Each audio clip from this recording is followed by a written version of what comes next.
Malo apito e halafu e koloi pea o ko kore ai pe ke uho whanga i ngahi tāla Fakatapu ko sona o whaki.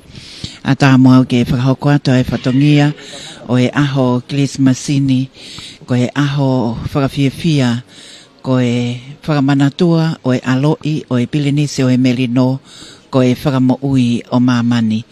Pea ko e ahoni o ko Fakailangi tāwai, a e kāinga lotu o e Siasi Uesiliana tau ataina o Tonga Vaini, a ia ko e Siasini ko Kolose. Pea o ko iaia a e whiawhia lahi ke Faka'ilonga'i me he whaiwhikau o e wāhenga, ka e o maafoki a e kāinga lotu, ko e Faka'ilonga'i he ahoni i he aho Christmas o e ta uanoa ua whā, ko e Falelotu fo'ou, a ia ko whaihono langa, pea tāria me he tala siti, pea mokina utoro a e siasi ke Faka'ilonga'i a e ngāwe ka whakawhani. Pea koe konga uluaki e whakahoko ia me itua. E whai ai hiva o e whakawhetai o whaange ke liringi, ke whangatahani, a e kelesi ho tau eiki honoiwi ngāwe mai. Pea e tatakia e whaiwhikau, kai umaa e kāinga lotu, pea mo e kakai, kau Fakaafe, a e o wau o e aho itua. Pea e iai foki, pea mo e himi, e spelaia e seneti hafoka. Ko e lotu ia mo e whakawhetai, e whakahoko ia ki he tawhaaki koe ni o e fofonga o e whale. O kai mo e whakamatala ngāwe, ko e skeitari o e tala siti, ko ia tēne whakahoko a e whakamatala, ko e ngāwe lahi mo ka whakawhani kua lava, ko wheo whaaki a kakao longani, ko e skeitari o e tala siti. Iai whokai lawei, ko e tufunga a ve e tūtū mahe, iai pēa ngahi Falelotu e Siasi Uesiliana tau ataina o Tonga, o ko whakahoko whatongi ai, me i whasmoia whiatungi pēa mo hofoa. Pēa o kiai pēa mo e ngahi ngāwe a e Siasi o ko whakahoko whatongi ai. Pēa ko e ahoni, Faka'ilonga'i he tufunga koe ni, ai ngāwe i he kāinga lotu, o e Wesleyan o Vaini me Kolose. O kiai fōki ai maka i he fofonga koia o e Falelotu fo'ou, pea e iai pea mo e o wau ki ai. Iai lewa mo e hiwa i o e siupilate, pea whai lewa a e whanonga ki loto Falelotu. Pea e kamata lewa ai a e o wau o e lotu Fakatapu'i, pea mo e whakawhetai, ko e uhi ko e Falelotu ma onga ko e ni. Ko e eiki no pele, ki hono talitali, e he whaiwhekau, kai umaa e si kāinga lotu, ko e laumari e lelei, eik no pele maafu, pea ne awhei tau lalo, ka ne mea mai ki e Katoanga o e aho koe ni, pea ko e koto whakakoloa. Laumanu mo tāpuaki, me api kongo ki e a e kāinga lotu, o e Wesleyan o Vaini me Kolose.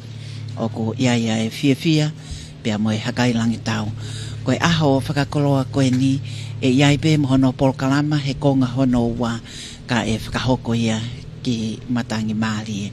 O ki ai fōki pea mo e wakai, ki he whare ko ia o eiki no pele maafu, ko e kahau ia o e hau eiki o Vaini, pea mo toko mololo, pea o ko laumanu mo tāpuaki, ko e uhi, ko ke nau tolu koe ni, o ko kau whakataha i he ahoni. Pehe fōki ki e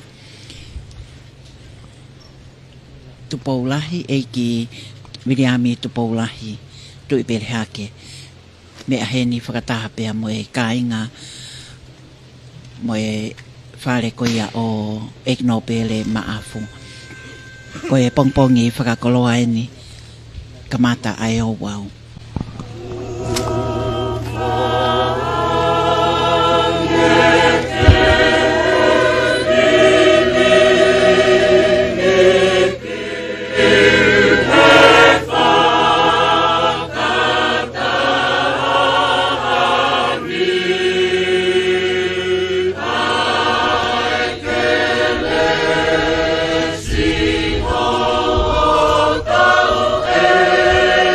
Yeah.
kita lau kita liaki e wiki Latu.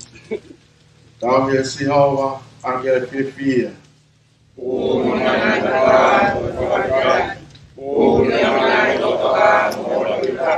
Mo o mi ke tau hu mo puno.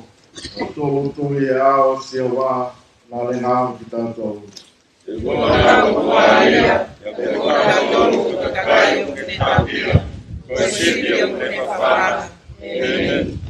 Tuatai ngata, ka ponu whamao ia, o ke hoi kua, o ka whataho ka kai ki Latu. Tari ki mautolu i funga o ke lesi ia, i maununu mai ki whare, te ke whare, hama momoia ki a whia. E ke whinangalo ofa, mautau tapatu, i longa mua e merino, mo fie maali i loto. Ke malama maua i pe Fakalangilangi ia, e mauta i maali ai, i lere i o Siasi Uesiliana, ko Mou'ui ki, amen. Waino ino ki mautolu e sihoa, e mau mea ko tope, a ki ho alo ofa o ngofua, pe unu aki, ho whakatokonia ki mautolu. Ka wika ngau i katoa pē ko kamata moia. Ka moia ka hoko mai. Pe au kene whaosi ai pē i awhion. Ka mau Fakalangilangi i hoko afa Tongatapu. E whai pe mau hokosi ho alo o wha o Mou'ui ai Mou'ui Tongatapu. Siasi Uesiliana ko Mou'ui ki. Amen.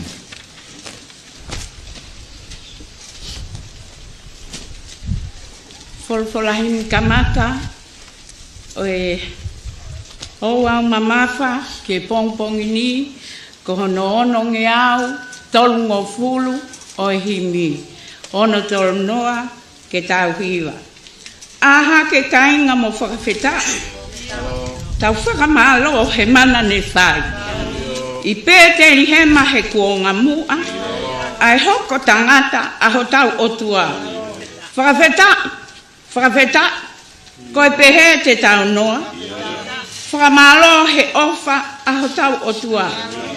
Ne tuku alangi mo mamani, kai ha o huhui, ai hia a mamani.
Taimi mo tahon hoa. Ke whatu ki mama a e tupua. Ha ere mai ia mo kau angelo. Pea whonu alangi i he whakamalo. Faka'afeta. Ko a taimi mo tahon hoa. Ke whatu ki mama a e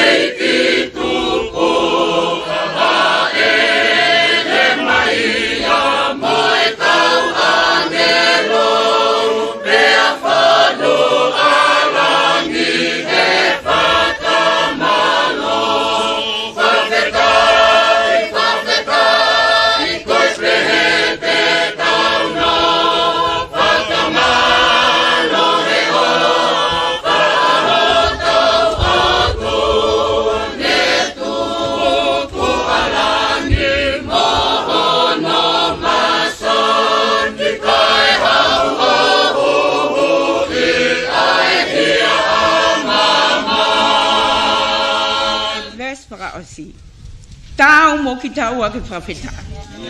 He aho aloi o kuta iai. Koe mea te pū e ke tatuku pā, ke mate a ki ai hau tā puha. Whawhetai, koe pehe te tau noa. Whamalo he ofa aho tau otua. Ne tuku alangi mo mamani, kai hau o huhui, ai hia a mamani.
Otua ma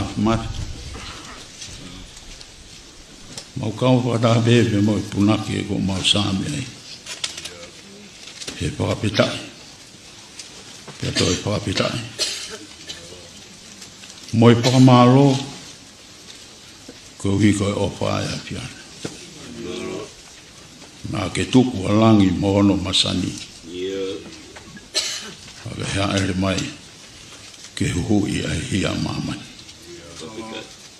Ko mau matu maari angai e aho koin. Tau ve mo mau tolu. Ke mau mawawa mo whiwhia he ofa koia. Ko mau tai maari he ofa ai a whiono. I kai hatao ai whakapia ngai whai. Ka koi ofa pe ulahi. He koe ofa ia e mau tamai o kui he wani. Mau whapita i atu, i ho whakahoko ai amanaki ai kāingai. E ki no bere lot maafu tuku iau lahi, mohono whare. Whai whikau mo siesi. Nai whai ai wisoni mo i whakaamua. Pia whai ai plani moi whakatutu. Pea whakamonuka ai ongo sia ai tau tangata kua hiri. Kai whakatutu e tau tangata e taha. Ai saioni po o mahu amanaki e huupi e ahoi. Pea koe mahu lotu ui.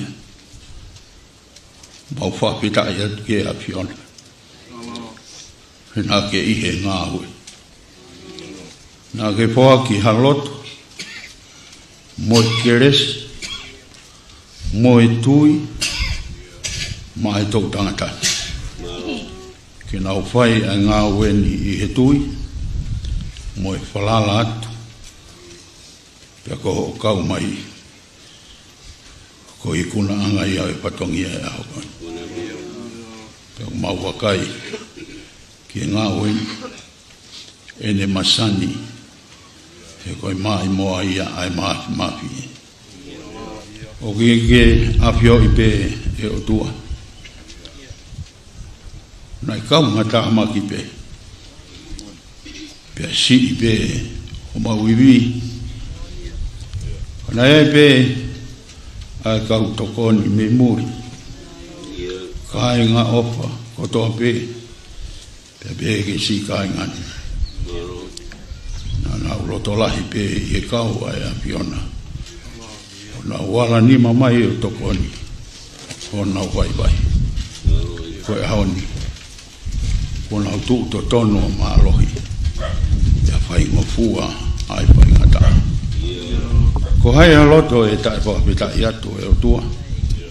Hoi kao he koe ngai ngā uin. Na i tō tahua i ai tokola. Na e hongo siha i ai ni. Ka koe aho ni. Koe aho e mari fie fie. He kau mai ai a whiona he ngā uin. E o tua. Ma roto atu ki tāpua ki mai ai whatongia. O amnaka whahoko, e tarai Paleisitenj Siasi. Ke hoko ai ngā ue te maupai i āpoini. Ke kei tūki mua be, mo langilangi i ai a whiana. Oa, na iai a taha e mua i ngā ueni. Kaya, tuku mua ki a mautolu ai whakapita i, mo i whakamaro. Kaya a whiona pe, ai langilangi o i aho. Kaya tāpa ki nai e kinopere e ka umahano whare. Kaya umai siasi, tuku ke maupai ai patongian, i tui pe mo i palala. Kaya whina alo pe i au e ki pahoko. I e aho whakamanatu o e alo i ai misaya. Mau koreni e huapa o alo o sisu. Mau pa Mou'ui. Amen.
Taukau ke whakamalo o ia.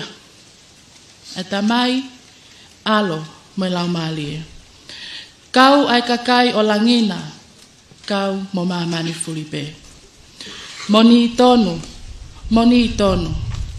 Whakawhetai, he ne fuoloa pe ai tatali, ne hange ka ikai, kai whakaai pe ai taimi, ne kotofa pe ki ai. Fakatapu mo afio ai o tua. Tapu mo eiki no pele ma afu tuku i au lahi. Lady sela ma afu mo o mo fale. Tapu atu tangata eiki Paleisitenj Siasi Uesiliana tau ataina o Tonga. Fai whekau toketa Tevita Koloa'ia Havea mo family.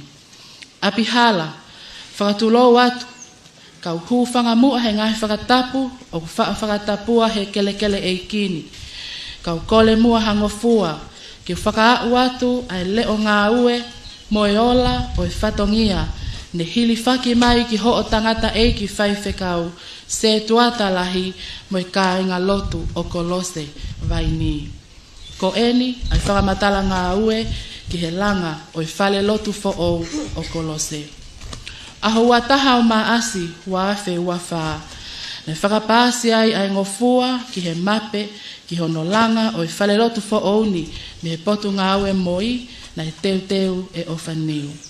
Aho nima o me na whakamonukai ai Falelotu motu a e eiki no pele maafu tukui au lai. E au tā whao sune na e tali ai e sea e komiti langa o Siasi Uesiliana tau atai na o Tonga. Ai kole ngofua me he tangata eiki whaiwhekau, pia moe kāinga o Kolose, ke langa ha Falelotu fo'ou, fute e valu hono loloa, fute ni mangofulu mao no hono mau kupu. Aki ha estimeti koe paanga Tonga, valu kilu, wha mano tahaafe, tolungiau wha hiva. O iloto ai totongi ki he tufunga, aki ai paanga e tolu kilu, ko ha totongi aia ne mea ofa mai aki e he tufunga makasiale constructions.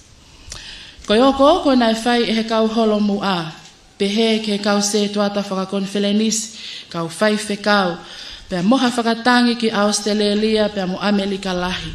Ko toa ai paanga ne mau e Kolose, ke whai aki ai ngā weni, ko hiva kilu hiva mano, ono afe nima ngeau wa nima seniti e onoua. Ne whakakakato ai pe i he aho tatau, ono whakamooni ai alea pau ngā ue ki he ngā weni. Ne kamata ai ngā weni i he aho wanoa o sune, wanoa wawha. Ne whai hono tan pou ai Falelotu fo'ou ni he aho hiva o siulai, e eiki tao ne maafu. Ko hiki sa he aho wha o au kosi, e eiki Tevita o ngā tiunia. Ne iai mo ngahi whakamole ma kehe ne tānaki mai na e ikai ke kauia i he este meti.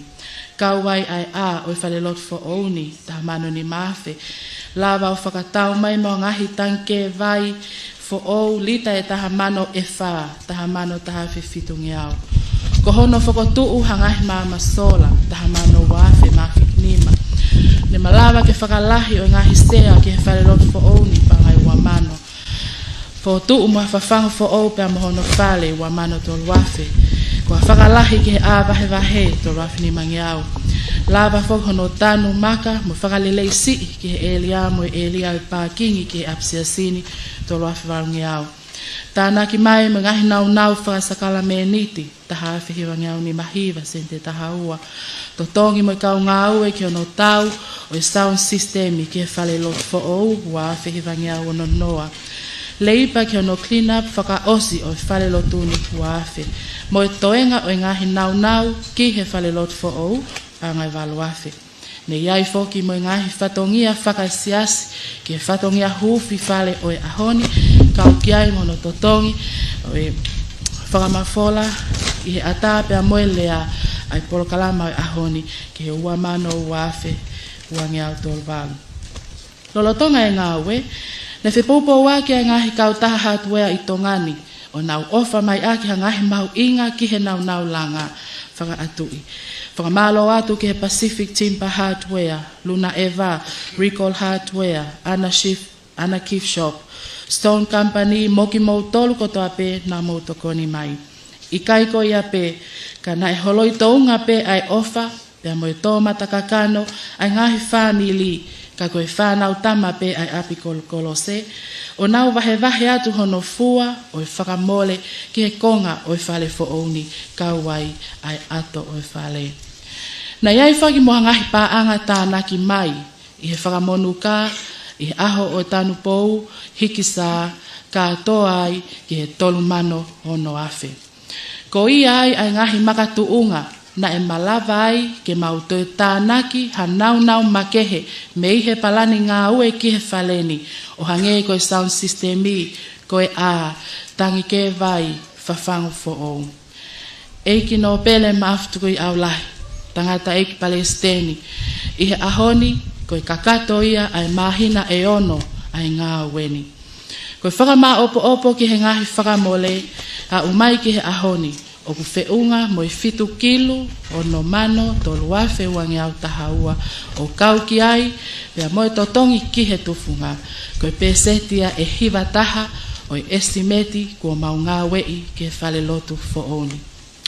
Eik no pele maftukui au lahi, tangata eiki Paleisitenj, o Siasi Uesiliana tawa taina o Tonga, koe ahoni, koe aho oi aloi, koe aho oi fia mo I veteange, kua lava e ngāwe, o kua fia ki u whakafofonga atu a tangata eiki whai whekau, pia moe kotoa o Siasi o Kolose, o ku mau whakamooni atu, o ku ikai, ha mo ua, ki ha whale koloa nau langa, pia o ku ikai ha mo ua a Kolose, ki o Siasi.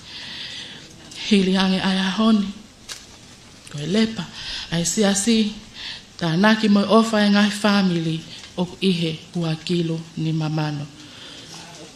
O ku mau salute atu. Ke ka holo mua. Mo ki nau tolu, ne tō tau, lolo tonga ai ngā weni. Ki he ka ai ngā kotoa o Kolose. Mulina, motuna, tongani kotoa. Mau whakamalo atu, mo loto honga ia mooni. Koe fia ia oe ahoni, koe tala noa I kuna pe, lewelewa e whakahoa tua o whātu.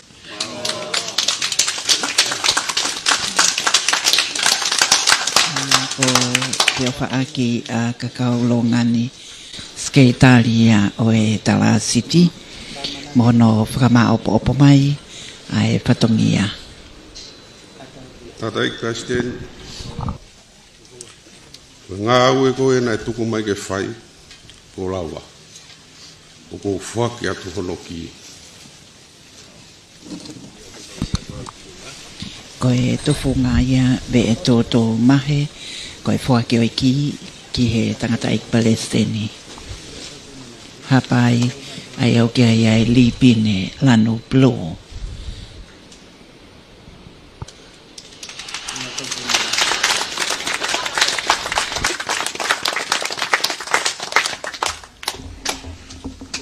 Ki he tufunga, e mao ta ngawe, e mao kau ngawe.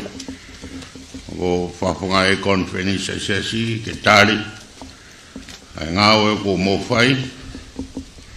O whamalola o pito. Gano le vai, no whakahoko e whatungia. Nengona e whai pēa rea pau, whakakato e ngawen. Kangai koe whamatara ko whai, ko huluange, ko mo whai ofa, mo whai mes, ki ngāweni, ko tala munuat. Tau Fakatapu'i e ngāwe, ko whai he ka taha. Moia ko tobe ko whamatara ki ai skeitari, mo e tahupanga e talasti. Ki hoko koe koloa, ai konferensi Siasi Uesiliana tawa taina Tonga. Faka'ilotu ai hokai ngā mapu eola. I amana kelelei. Ahon koe aho e Christmas. Faka'ilonga'i no e Folofola Mou'ui. Ko tau talanoa ko tau behi I puna mo e whapidai. Ko hi koe ahon munu ngā whainga maari. Ik no pere ko Fakaafe e mua. Katoanga e amana ke aho. E tatalange e makao e Katoangani. Ya mohofi e whare o whatatau ke pokarama. Maro. Koe tangata I Paleisitenj o Siasi Uesiliana tawa taina o Tonga, whai whikau the Right Honourable Dr. Tevita Koloa'ia Havea.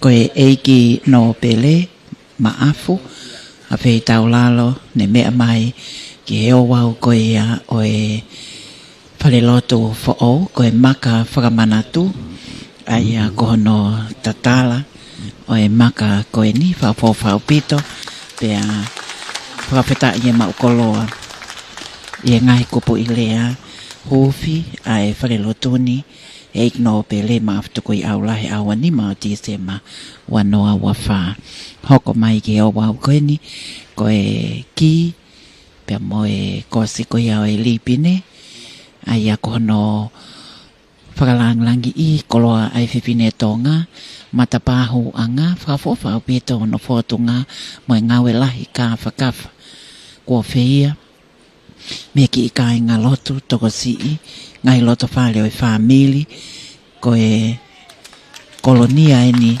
ko e Siasi Uesiliana tawataina o Tonga Vaini ko e apieni ko kolose aya ko e eike no pele kai o mafo ki ano fale mo e fale o e tui pele hake aya ko e matapahu anga whakafofa o pito pe a pehe ki ono koloa whai ai ai Fakalangilangi eiki mele nai te tuku aho eiki viriami tupoulahi tuku aho kai o mafo ki ai fale o eiki no pele maafu koe pongpongi whakakoloa koe ni aia koe Falelotu whafofa o pito ai hiva mo e whakawhetai koe hiva e siupelate pea e whanonga I pe mo Moimoi ki ai toenga e kāinga lotu koe kau Fakaafe pea o maafo ki e tangata ik Paleisitenj koe tangata iki tale kita ngau e whakalau marie mo e kau whaiwhikau pule o e wahe whanua Tongatapu kai umaa ai kau wholau mei muri aho whakakoloa koeni koe Krismasi mooni koe Krismasi I api koe Krismasi I he siasi pea koe talaki o yongong lele o imamani aho tau Mou'ui I hono whakamanatua hono aloi pe au kia ia e fia mo e Fakailangi tau ai o hoko tangata ai otua ai au ko ia e fotunga o e tempale pe hono ngahi nau ai au ko fo'o ai mea kotoa pe na e sani I pe ia ke tuha mo tau ia e kainga ofa hange ko ia ko e whakamatala ko whakahoko e skeitali ma opo au pito ai hala whanonga ki hono tali e konferenisi e komiti ngau e ngai langa ai siasi pe umaafo ki ai folau mo whakahimata na e whai ki tu apure anga pe whai ai whaki o e mea ofa pe koe ahoni ko kakato ai ngahi ngau e na e kotofa lehe ane afi ke whakahoko mohono Faka'ilonga'i I he ahoni lahi au pito e Falelotu whakapheonaki pea mo e tuunga o e Falelotu na iai ai api ko kolose me he kuohili whakakoloa au pito ai ahoni pea mo e ngau e au whai iai hono kau tangata iai hono kau whaiwhikau manu ia ai ki pot siasi o ku no fo I mai e kau whaiwhikau koe pani ai eiki ke nau whakahoko ai ngāue koe tauhi siasi pe au nau ihe poloka pe koe ni o e ātakai o e kau ngā api o e api ko kolose pai ai hono hapai ai lotu pe mo hufia pe mo te kaki o e ngāue kotoa pe a tānei nei ke aho na e tāri ai ke kamata ai ngāwe ki hono whakamonuka ki hono whakahoko e tānu pou o whai ai ai ngāwe mo e langa o iai pea mo hiki sā koe ahoni ia Faka'ilonga'i koe Krismasi fia whakakoloa lahi koe Faka'ilonga'i kakato ai ngāwe I he aho wanima o December o e wanoa uawha. Koe maka whakamanatu fōki hono ngahi kupu I lea, koe hingoa o e Falelotu koe Folofola Mou'ui. Pe au kia ia e pot Folofola e sa me valfa vesi ua ki Moimoi. E sihova mohu hoste hono ikai whakaofo ofa a ho ngahi nofo anga. O ku hori ho ku lau maarie iyo o kune pongia e fie mau ai ngahi loto a o sihova. Ko hoku loto mo hoku kakanoni o kuna tangi ki he otua Mou'ui. Ko e kupu i Folofola ia o i he maka whakamanatu o hāpo ki e maka whakamanatu pe a moe sila o e Siasi Uesiliana tawatai na o Tonga.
Oh,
Aia I himanga fulu mavalu o same vesi uruaki ki hono hiva valu e same vesi uruaki ki hono hiva aia kuhaia I he pesi hono ngea walu fulu mafa fuakawa motua pesi hono valu fa ko kore tau lau pe mua I he funga maheni tau toklau fuata pe I he vesi whakaosi. Ai au pehea ono whakarea. Hiwa ki a Sihova aki ai hiwa fo o we. He koe koto whakaofo ne ngā we.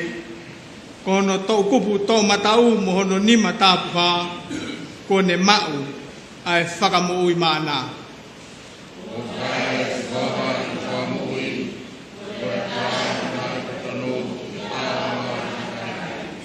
Ko ne manatu ke whai ki he whare o Isleri ai mesi mo e whakamon lea. Ko mamata e ngahi ngata anga o mamani ki he whakamo'ui aho tau atua.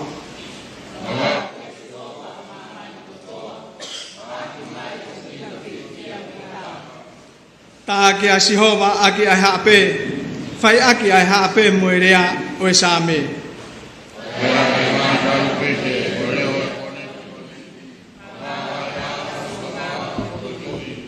Ke ulu ai tahi mohono fufonuna, ama amani mohono kau nofo anga.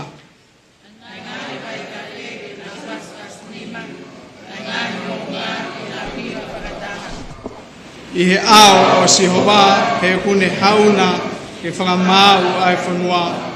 Tene whai ki he totonu e ne whakamau a mamani, pe tene whai ki he ngaha whahinga o I kai pukoi.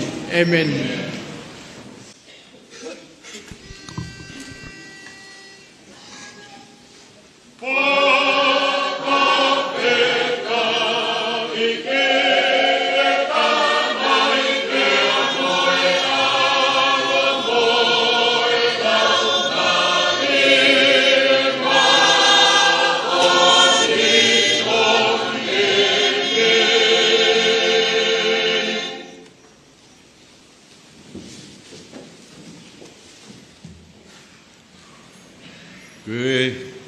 Ki le soni o e ngawe anga o pungini. Tohi a aisia vahe ni maua. E ka matalau ia mi hono fitu e vesi o whakaosi ki he honga fulu e konga. Pesi valungi au ua fulu maua. Ai au behe hono whakarea. Hono I gai whakafo ofa I he ngahi mo unga, si iwa o e kau tala ngongo lele. Oia o ku whakaha, ai merino, oia o ku ongo ngoa mai, ai lelei, oia o ku whakaha, ai Mou'ui. Oia o ku whanongonongo ki Saione, kua toi tui ho otua, si ai kau taula mana, o kunau haaki ho nau leo, o kunau mawawa whakataha, he hange hawhi mātaaki e nau sio, I he ngahi whaka whoki e Sihova a Saione. Haaki mai, mawawa whakataha, ai ngahi potulala o Jerusalema. He kua whakalelu e Sihova hono kakai. Kua ne huhui a Jerusalema. Kua mulu e Sihova hono nima tāpuha. Koe sio e ngahi kakai, pia e mamata e he ngahi ngataanga o mamani, ki he whai whakamu'ui a ho tau otua. Amen. Ko e Folofola ia me fuakawa motuara, nau ia e sonia whenau. I e sā me whetari aki, ko reni mai o mounga. Ko e kauhiwa, pea mo e hiwa whakapaha le soni. Ko e hiki o e whakawhetai, mo e toko koloria, i he kātoanga whakawhiewhia o e aho koeni.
Ko Folofola te tau te whanongo ki ai, pe me he ipseri. O Koloa'ia he ipseri ki he kakai he pelu, uruaki o wahe, vesi uluaki ki he hongo fulu maua. He pelu wahe uluaki, ko matalau pe vesi uluaki ki he vesi tahaua. Na e whakakongokonga moanga ki he kehe, ai whai mua he o tua e ne Folofola ki he mātu a i he kaupalofita. Ka i he whakaosi ono aho na ne Folofola ki e teknau tolu i ha alo. Ai tokotaha na ne tutu uni ko e ea e o ona ai mea kotoa pe. Ai a whoki na e whowai e ne ngauhi ai ngahi univesi. Ko tokotaha ai a ko e ulo atu o hono langilangi, mo I misi o ene afio mo oni, mo ne poupe e univesi aki ai Folofola a ene mafi. Pea I he hili ene feia ai whakamaa angahala, na ne nofo hifo mi he tō matau o ene afio I olunga. Ko ne hoko o fu maalunga I e kau angelo, ke hoa mo e fu hulu atu, o huafa kua tō mo ona I ho onau tōru. He ko hai I he kau angelo ne Folofola ki ai I he taimi o pehe. Ko alo koe, kua whakatupu koe he ahoni, mo ne tō e Folofola. Te unofo au ko ene tamai, pe nofo ia ko hokufoha. Ka umaa, o ka neka toi omi ai tao ke te ki mamani, o kune mea. Pea ke hua ke a te ia ai kau angelo fuape ai otua. Pei ene lau foki ki he kau angelo, o kune mea au pehe. Aia o kune ngauhi ene kau angelo, ko ngahi matangi, pia ko ene kau ngawe, ko ulo iafi. Kako ene lau ki he alo o pehe. E o tua, ko talo ni o kune au sia i kuonga o itaniti. Pia ko se pita fai totonu, ko se pita ia o no pule anga. Neke manako ki he whai totonu, ka ke whehia ki he mau lao. Ko ia koe o tua, io, koho o tuana ne pani aki koe, aki ai lolo o i fia, o lahi hake i ho ngahi kau ngā mea. Mo eni, ko koe eiki, i he kamata anga, na ke tanu pou a mamani. Pea koe ngā ue aho ni ma, ai ngahi langi. E au haia, ka ke tu uai pe koe. Io, te nau whaka au ko toa pe ke motua, o hange ko hakofu. Pea teke fatfatu ia, o hange ko hapulupulu. Io, e whetongia hange hakofu, ka pehe ai pe ai a Fiona, pea koho ngahi tau e ika ingata. Amen. Ko e Folofolaia, la tai safi, gospeli mo takui whangpo. Wha o se tai lau makitai tonu, to oia me tohe gospeli, o ngongo lelei hono hik tohe sione, uloake o wahe, aia te ukamata lau me vesuraki, ki ono hongo fulu mawha, sione wahe uloaki, ves uloaki ki he tawha, aia o pehe hono whakalea. I he kamata anga, ko iai a Folofola, pea nai whiangai mo o tua a Folofola, pea nai o tua a Folofola. Ko tokotaha ko ia na i he kamata anga, o whiangai mo o tua, ko hoko mai ai mea kotoa pe, nai fou ia te ia. Pea nai ikai ha Moimoi mea e taha, e hoko mai o ata mo ia. I longa ha mea ko hoko mai, na e nofo i he tokotaha ko ia, koe Mou'ui, pea koe Mou'ui, ko ia ai mama ai tangata. Pea o kuulo ai mama i he po uli, pea nai ika i lava ia i he po uli. Nai hoko mai ai tangata, nai whekau me o tua, ko no hingoa ko sione, ko tokotaha ko ia, nai hau moho whakaha, koe uhi ke whakaha i ai mama, koe uhi ke tui ai kakai ko toa pe ia te ia. Nai kai ko ia ai mama, ka nai iai, ko uhi ke ne whakahai ai mama. Ko iai ai mama mo onia, ai au kune hulu ai tangata, takitaha, pea au kune hao ke mamani.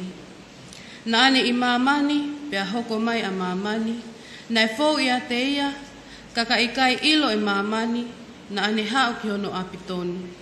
Ka ikai tali e ia hono kakai o ona, Faka'ilonga'i ki nau tolu e Mou'ui, nani whakamawhai ki nau tolu ki hoko koe whanau ai o tua. Io, a ki nau tolu tui piktai ki hono huawha, a ki nau tolu na i kai whakatupu e ha toto, e ha loto ha kakano, uma a e ha loto o ha tangata, kai e o tua. Pea i he hoko ai Folofola koe kakano, o ne whakotu ho tahapanikale, ho tau loto ngā, pea nā tau mamata ki hono sikaina, ko ha langi, nai tatau, mua alo tof pe taha ko hau me eni tamai, taha o kufonu i he kelesi moimoi, emeni.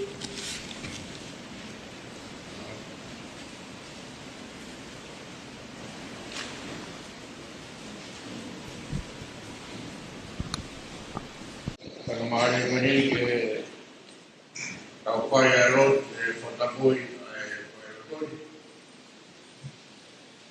Wangi ko ngā ko kore ki Tonga Kolose Vaini.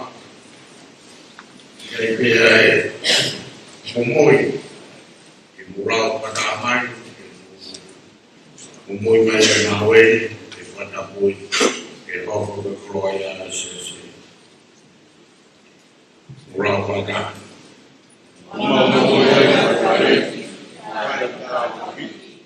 Fakatapu'i ki Latu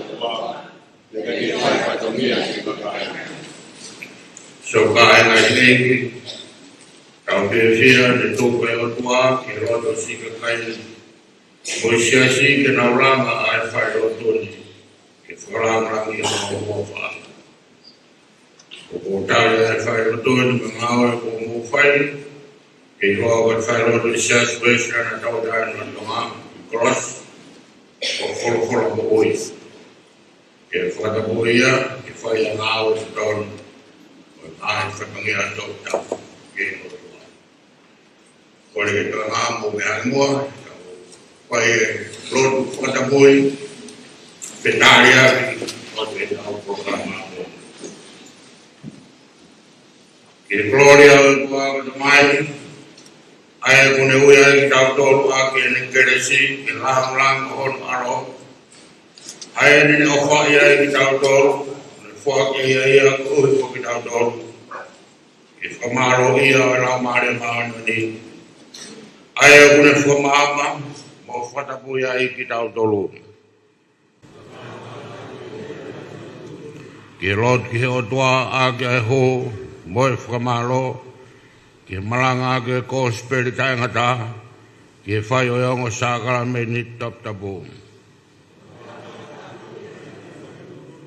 ke whanonga ke kau mamahi, mō whakakau ke kau mō tāmakia e ahi ahi, mō tō holo ke arikanau tōru o kukumi ai hala. Ke whamahoni o ni o Mou'ui for family, ke hinoi o te taki o tarawau mo i Moimoi, ke whakahauhau ai o e kāinga lotu.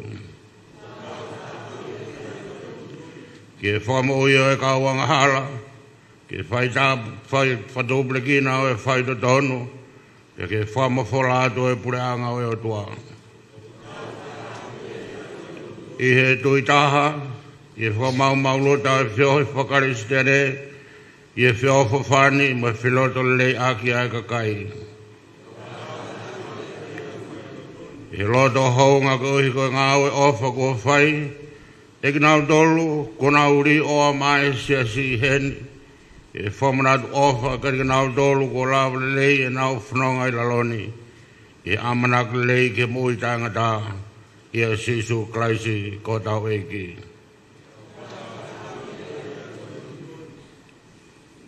Tāpuak mai, e nau koe ni, ko whak, ko himi, ko Tongatapu, ke whaiaki mo tataki, ai lotu. Nau ke ongo sakala meni Tongatapu, ke whaiaya paptaiso, mo nau ke whaiaya pak ma mo inu i heipo, ke whamunu ia nau ni whataha mo e whareni, mo e koloa ko tō pēo ki ai, ke langi ai ho huawha, ia sisu klaisi ko mau whamupui. Emeni. Ume aipo, kore ki himi o koko. Koe Folofola te tau te hiwai, koe himi ono ngā whango fulu mā taha o e himi. Ono whātaha tā taka mō mea ke tau hiwa. E hiwa e hosana he ofa e o tua, ko ausia he ahoni ai tala o whamua. Ne fuoloa ai tatali nai hange pe kai, kai whakaini he taimi ko tofa pe ki ai. Hiwa haleluia, hiwa e hosana, ko alo i asisu he kolo o Tevita.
ko lava ai mea te amanekina. Ne ofo kautauhi he mea ne nau ausia. Ko e fale talifononga mo e ana fale manu. Ka e toka ai angakaina ai vale tapu. Hiva haleluya.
Mamahi ai o mate, ka toeawa ai pe apala taisie.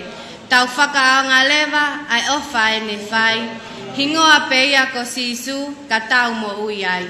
Hiva haleluya, hiva e hosana, ko alo ia sisu he kolo o Tevita.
Ke o ai o tua ai lang kedobe ilangi pe mo maman pe tau framoni ki ai e hiva e lot o kune ia di tau dolu ko Emmanuel fok and I offer bear o tua we hon tau famna tua i ne fok on alot of be taha ki longa nau dolo tui ki te ia ki nau maua e Mou'ui o Tongatapu. Tapu ki he Falelotu, ko tau tok Fakatapu'i e honi, ki tauhi ai e ngahi o wau Tongatapu o Latu, pe mo tauhi o tua. Tapu atu e novere, maaftu e aulahi, ma Lady Sarah, pegi o mo fare ko fonga ya do abihala ni mau dolo ni tala monu ado Christmasi o ke mo mau Christmas lei ko afia ka ko ha do Christmas lei ka ko ta womi ke fokamoni ko kaingan ke na lotu ia e Falelotu ke na tau ia e lotu pero Christmas le leia ki o fare tabga bihara tabga kau matabul ko dobe ka do ki marhol tabga five kau pure va no Tongatapu e ke tale kita e ngai nga fola mari Whai whakau pure o wahe ngani, ka mai wahe hahake, ka mai ngahi whamiri, ka whai whakau, ka mai kau seduat. E tapo atu ki he kāinga, ko la veo ki he ne tō tāna ne tāe mabeni o whaniu, ka maa o kau taha, e ke tufunga. E tapo ki he seduat au lawa mai, me sao tātā niu sao wele, mo dole ngahi kau mea na e taria e whatongiane me ot murina mo lawa mai ki Kolose e mo mea mai be me tua pureanga tapi e whai whakau ka mai se doda ka mai kau tangata i koe lotu e ke skeitari me tau panga ka mai kau hiwa tau whiwhia tau dole ahoni tala mai same ke tau mawawa tau pas nima ko mea lelei ai ongongo lelei o nau dolo tala ke ko speri mo e tala e finangalo e o tua peu tau kawai ahon ko hinga ia e ongo sia ai ngahi tau tangata ko hi ke tau lot ke tau mawawa ki ho tau o tua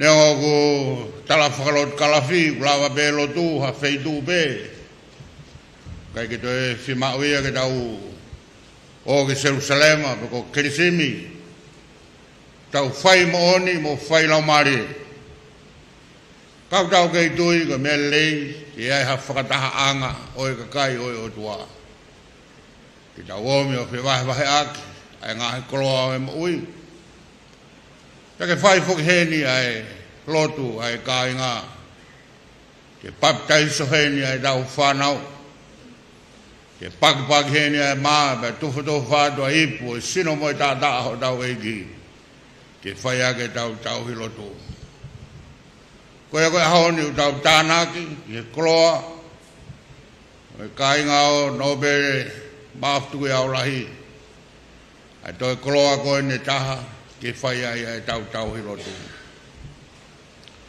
whai whakau ka maho kau ngawe o whafunga ai te whamaro malo e whai o ngā wene. Ko e whamatala na e whai ane nai e whine sekeritaria e trasit koen. Talu e teu e langa e koe ni mei whoroa. Peka talu e māu e whamatala ngā wei a Kolose mei whoroa. Nā kai kua whamatala a Kolose na tok whaupe ane pō. Whamatala e koni nā Moimoi ai he ngahi ta. Wau mai ka honi pa ko whamaro atu. Whamaro te tau he tau ngawe. E kono ora eni. Toi whupanga e lau kilu. Te ko mou ataa e honi. Te mou tokoni ki longo teme mo ngahi. Siasi koni o ku mau whiwhi ngā hake. Ke whai ai ngahi whatongia ki whakata. Kaka honi o whawhiwhia. Ki malanga ko te au ko ki tari whihu i nou be, te haka uhinga au tauranga Falelotu ai. A ki mui ako o whaatu, e ngahi whamiri, mou tolu, me tō tau, i e whai o ngā wani. Ko mou se tuata ko kau mea. Peo kau he se tuata tokanga, ki ono whatongia whakase tuata. Ta kula vebe na e si whai ongosia ai ne whai whatongia. Pea koko e haunia ku Moimoi ka ku ikuna. Ka tau ofa ke si maka. Ka e magna tolo koto be ku tō tau i e whai o e whatongia. Pea ku ma ofa atu Kolose. Ko tau hufi whare ko ni ko Folofola Mou'ui. Ka ne ukia haki ta funga he tere alaiko. Pea ki tanu atu ia e ahoni. Ka e hoko atu ho mou tau hilotu ke Langilangi ia ai o tua. Ka tangata eiki, ka maa kofine eiki. O whātu. Mau tolu koe ni mau whao mai. O lotu ho mou ki Falelotu mo tua. Tō rahe ange nofo i tua he nofo i whaere. Ka nā mou loto rahe, hange ka lotu ko whae e whaikau pure. O whakamanuka e ongo sia ai tō tangata ki moa. Pea kui kai ko tau om ko ni tau hiki fatongia ke tala sayang e ahon he aho koe more mama ko mo ngahi tamai mo ngahi fae nana tau hi lotu I kolose kulava ho nau fatongia ahon malo ho mo ke Mou'ui ke tau Katoanga I fia e ahon koe foha mo ofe fine oi otua me so fu ma fa ko speri to hia e ngahi lea ko ni ba kaunga ton pe ke ahon pe mo fomana do e Christmas ko hoko a Folofola ko kakano one fotu ono ta pane kare yo ta loto nga pe na ta mamata ke ono skaina ko lang na tau mo alo tof pe ta ko ha me ene tamai ta ne fonu I keres pe Moimoi ko kavenga taha ngahi kavenga Mou'ui taha o Latu pe ko religions ko feinga ke whakamatala ke Mou'ui marie motari ai fehui ko ha ai filawe ai tangata mo otua ke ngahi Latu ia kai whakamao popo koe lotu kotoa be e iai hano o tua. Pea koe lotu kotoa be e iai hano kakai. Ka koe whihui ta tau me he lotu Paleisitenj ki hatoe whahinga lotu be. Koe hae whilawei ai fu Tongatapu o glau o tua ai ki lotu ko ia. Pea moe whatongia o e kakai o nau tau hiki o tua ko ia. He koe ne mahino be e nau whekau aki, koe mahino be ai whilawe I, pia une whakamatala I lewa ai whatongia o e tangata ke whai ki he o tua, koe ngā au e ke whai e o tua mahono kakai. Pea o Mou'ui ki ari ki tau tōru, ai lotu ke whai atu be, pea Mou'ui marie ai tau whekau aki, mo tau whilawe I, mo tau o tua. Ke tau iloai ai ngā aue o ne whai maa ki tau tolu. Ke tau iloai ai ngā aue o toton ke tau whai, ko e ko tau o tua. Ko tau Fakatapu'i ai whaleni, ke ngāi whatongia ke heke, ka tuku e koloa ko ni heni, kau tangatai, kau mai, kau whineki, whai whakau kau mai siasi, ke hoko atu, pao mau Moimoi I hala ko tofa ki he ilo o tua. He koe ilo o tua te ne oi ai tui o tua. Pe mahino ngofuai a ho tau whatongia to tonu ke whai ki he o tua. Taofi ki mautolu, me ngawe a ke Falelotu ki he tae ilo o tua. Whakatanga ki mautolu ke ngawea ke Falelotu koe ni ke ilo ai o tua. Ke ilo ho mo whatongia to tonu pere tau fia mo whaftai ana. Ka koe ni. Ka pau o kui kai ki ai ha tau whilawei. Ka pau kai ki tau iloi ai tau whilawei mo e tau whekau aki pia mo o tua. Ka koe ia hata lotu ia. O koe kia lotu ia. He koe lotu ko tahu o tua. Koe lotu ko ilo e whatongia to tonu ke whai ki o tua. Koe whakakaukau mo whakamawhanai o e tahu I lotu e whai aki beia. Ai tau Moimoi ke whai e ngahe whatongia ki o tau o tua. O e hoko e whaleni ko mea ke mou mawai ai mo o tua. Hoko e whareini me ngahi pokalama, me ngahi whikahawe ko toa pe. Malanga I o e kosperi ke ilo o tua ai kakai. Mo omi ke ngahi hoa lotu, mo e ngahi mauanga keresi, ke ilo o tua pia mawhana ai kai ngā o kolose. He ngawe o tua o whai ki ati ki mau tolu. Me ngahi whatungia to tonu mo whai ki ho tau o tua. Uhinga iau tau langa Falelotu ai, mea hena maaf mono whare, Kuhi ke tauhi ho tau wā, pia mo tau o tua. Hai ko lawe ke pia ngahi whamatala, me ngahi whainohino, ke ngahi lot kehe. Kehe ai lot Paleisitenj. Kamata mea e ne whamatala o tua me he tohi se nesi, mo ne whenga ke whamatala ke pe koe whahinga o tua whewhe o tauhi. Pea tari pia ki ai e sā me o e hon. Ka ja o tua e ton ki ai tau mawawa. Tau pas nima mo whia. Si hova ve. Lau pe ki ai ngahi Folofola ko toa e aho ni. Si hova ve. Koe o tua ia o tauhi ki ai e lot Paleisitenj. Ka koe o tua pe ia o tauhi ki ai e wahengani. Kai o maa a Siasi Kolose. Kau toki hanga e ko spere o sene o whahumai e ki whamadala. Whikawak pia mo Sisu Klaisi. Whikawak mo e whatongia o humaki mai e o tua i a Sisu Klaisi. Pia kehe aki ai e lot Paleisitenj. Mea ngahi lotu kehe. Whakahiteni pe whakaputa pe whakapeari. O kui kai ke nau tari. Pe te nau ilo a Sisu Klaisi. Koe koe keheanga ia o lotu, o tau lotu mo tauhi ki ai, heo ki ai ho tau Sisu Klaisi. Koe ahoni o ki ai ho tau Christmas, koe ai kakano, ai o tua ia Sisu Klaisi. Tau whamadala mahina pe ki ai kosperi na lau mok tau tolu.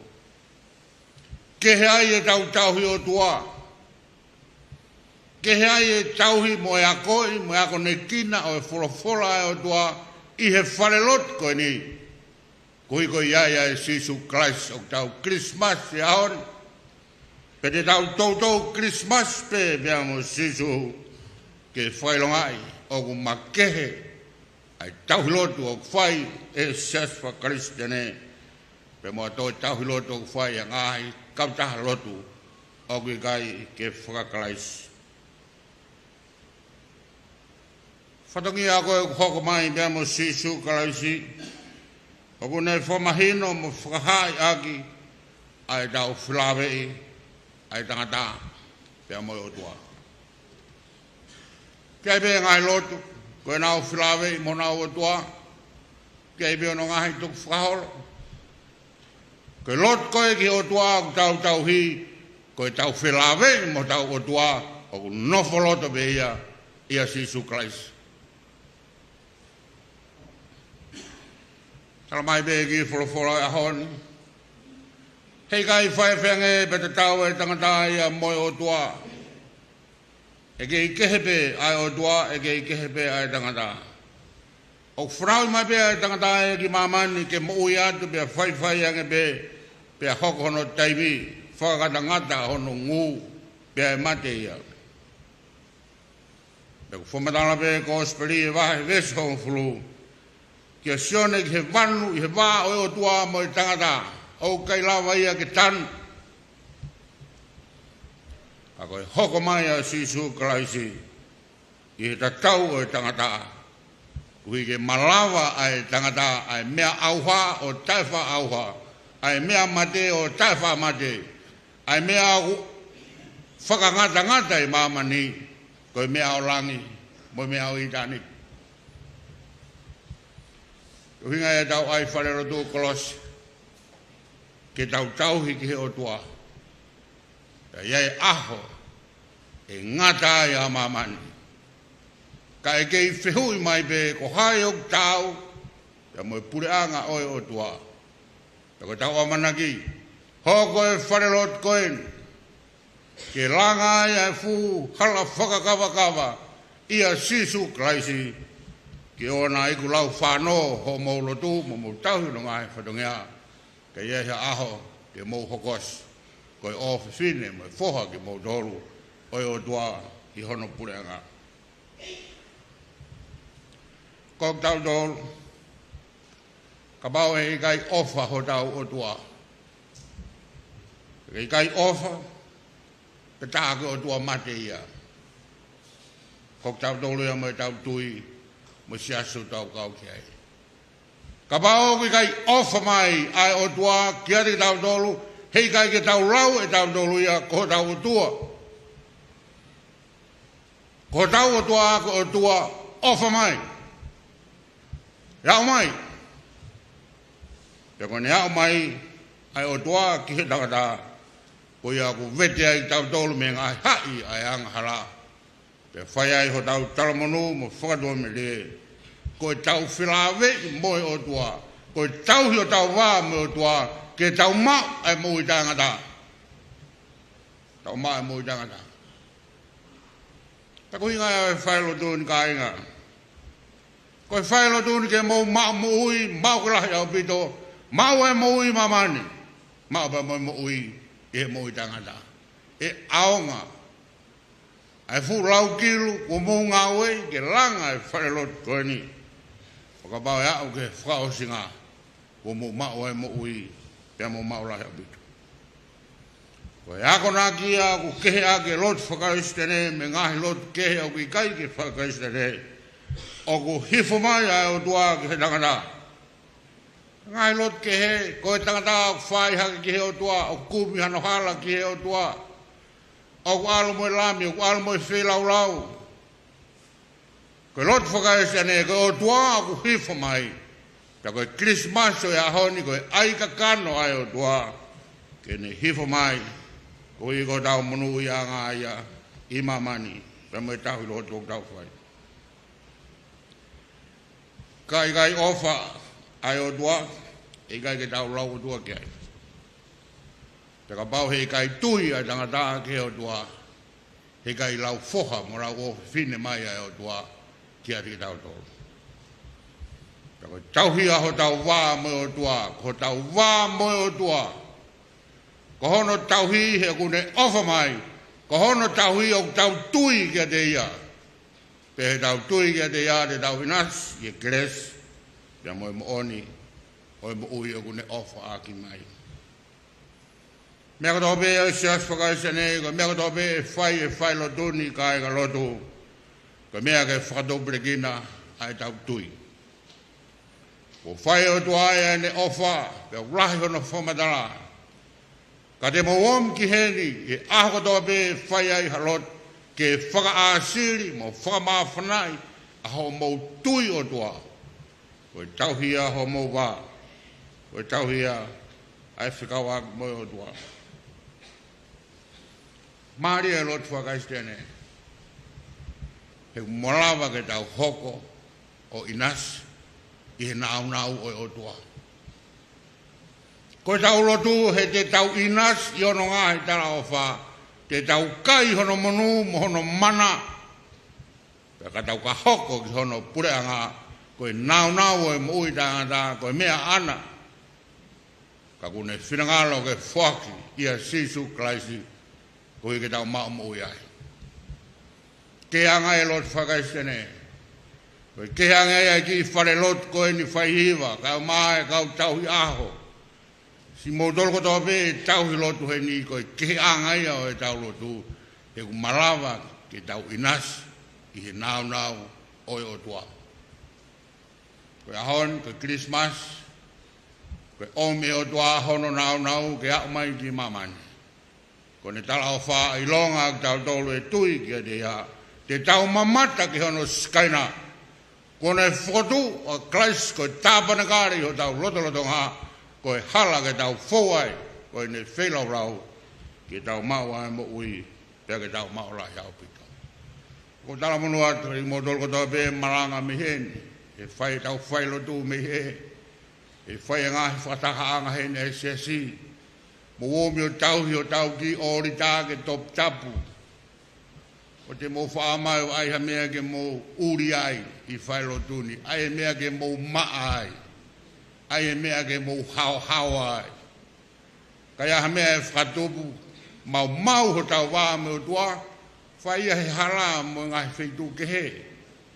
Mo womi ki heni, ke whakahao, whakatoptapu, ai tau ho tau wā me o tua, ke tau inasi hono nau, pe mo na ngā he tala ho wha.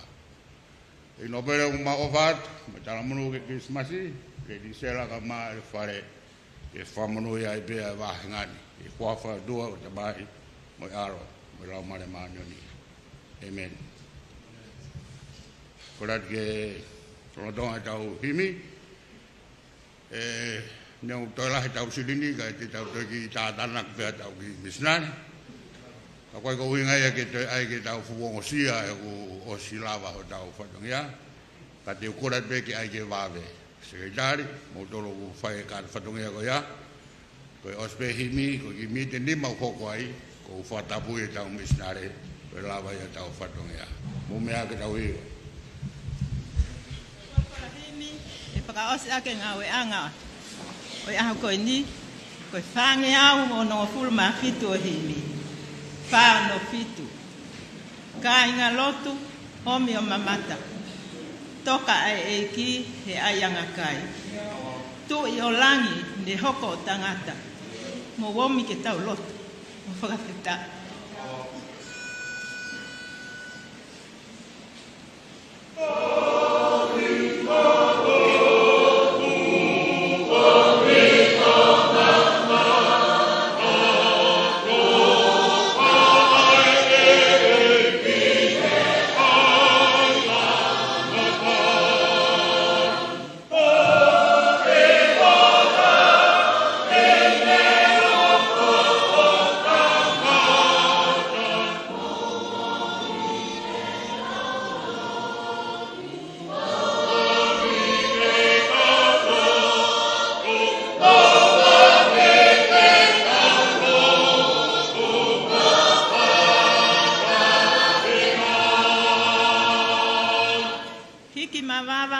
Whakamalo, ki he awhio ne aloia ne nai. Hoko a Folofola o kakano, mo womi ke tau lotu, mo whakapetai.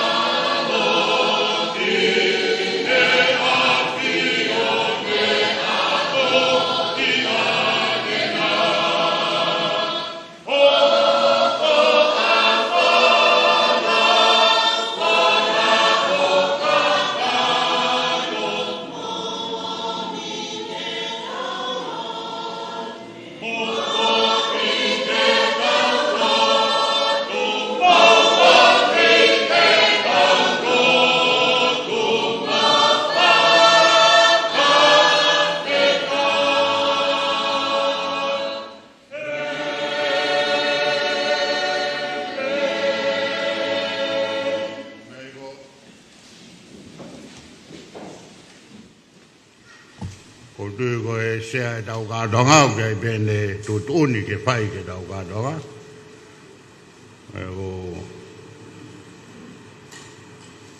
Kore ke sea ke paupeu ke kia te mea ke, I nobere. Malo.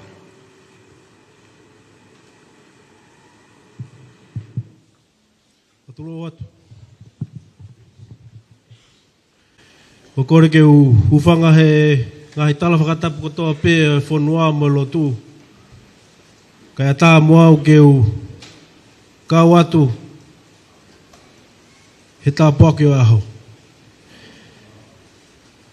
Tangata iki Paleisitenj, ka mo mai e whaiwhekau pe ko nofo sio he polokarama, po wheka e konga ko tu ai o rea. Pe ko pehe tangata iki Paleisitenj, ke tuku mua ke mau haku whainga maari e. Koe ngā ue koe ni, o kai ke uloto ke alu, tata e whakamalo I ai. E wata whakamalo lahi ke te ki mō tolu kotoa pē, na moala nima mai, o tai henia he fuaha whakatapu aki koe ni. Mahalo e lotu mo e ngā ue. Tevita unga, mo Siasi, Folofola Mou'ui.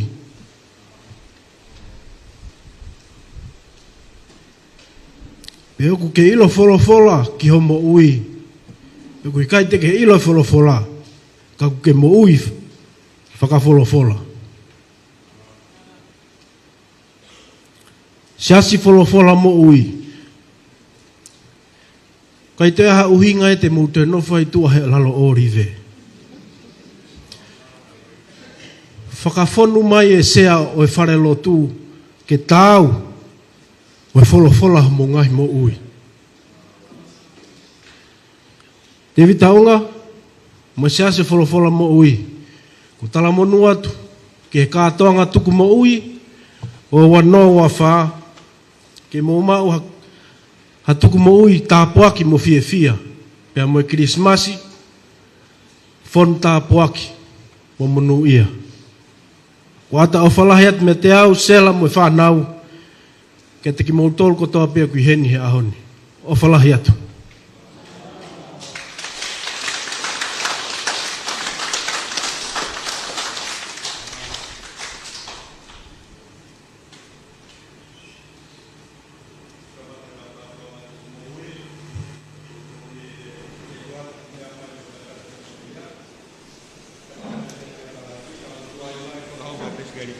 Te mai tau tūre taime malo.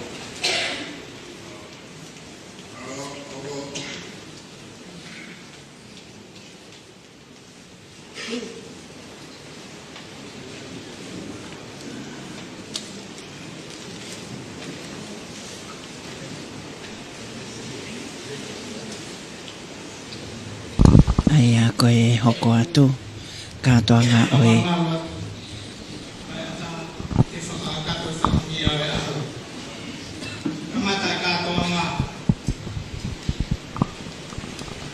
Sea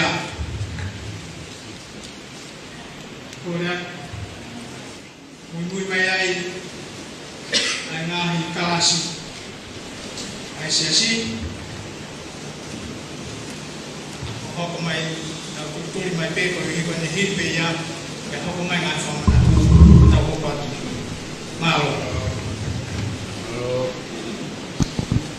koe whakahoko mai ia ai ngahi whatongia i he Katoanga tuku Mou'ui ka inga Latu Wesleyan o Vaini api ko Kolose. Ai a koe whai anga Latu koe ni mo e Falelotu fo'ou ke iai pe mo e whatongia ke hike ai whakawhetai o e ao.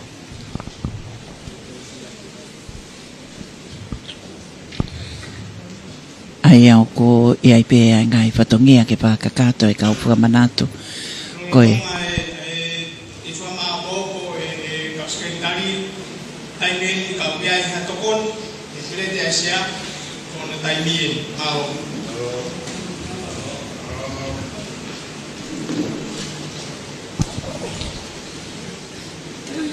Katoanga o e houani pea mo e peleti ai sea, koe sea o e Katoanga iai pea ngai ofa o tapa mai me he ihi o e ngai loto whale o e family ke whai ai fia mo e whakawhetai.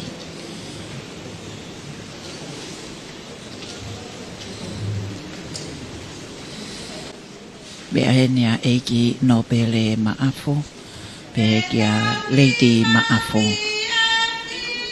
Lady sela maafo kai o maho na whale o maafo ki aiongo tamaiki eiki Liliami tupaulahi kai o maafo kia eiki belenai te tuku aho.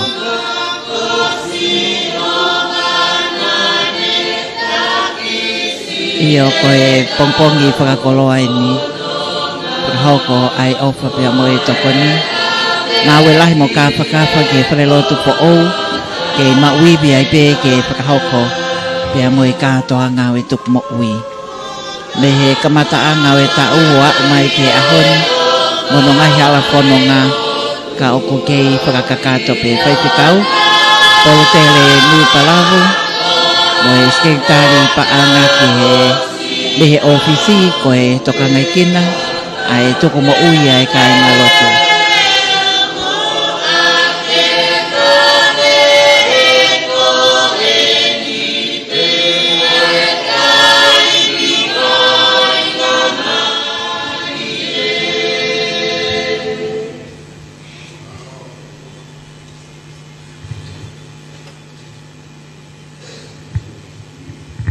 malo ke I whamaapopo e kauskeritari ko e hiko o si mau ai ngahi familia Siasi mo nau ofa te tau hoka lewa ke kau whakamanatu.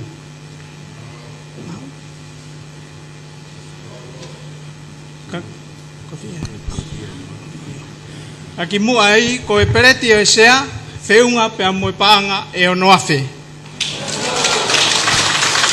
Ko e tokoni ki e pereti a sea na whiunga moe paanga e whangeau hiwanoa. Whakakatoa ono afe whangeau hiwanoa. Malo e ofa. Tau hoko atu ke whamanatu urake whamanatu o se tuata malolo o Siasi ko ne mama watu ke pueri vakalahi malo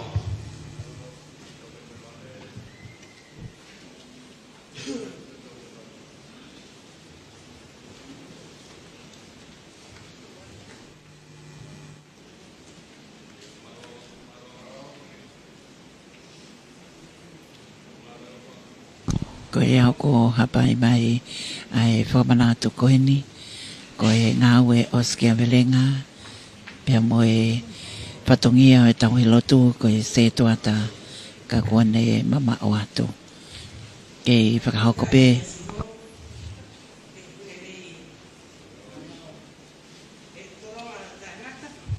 ele alofa ko ngahi Fakatapu'i e ko o se no hafaki Aku makore ke mau hufanga atua.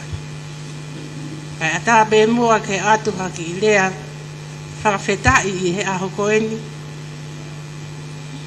E whanga ki poko I mata. Na I tutupu hake I he mihi ka mata anga.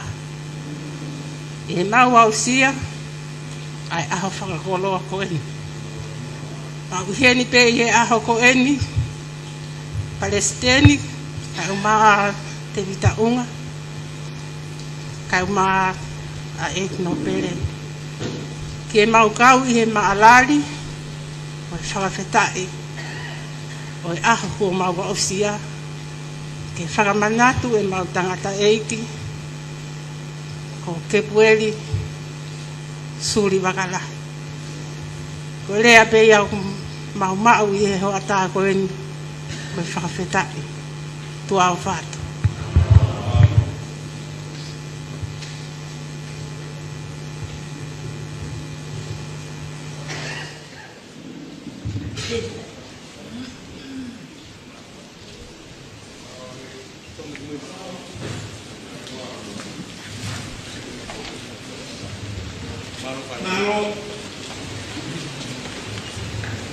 Malo whiunga whamanatu ke pueri suri wakalahi moe paanga e tahamano.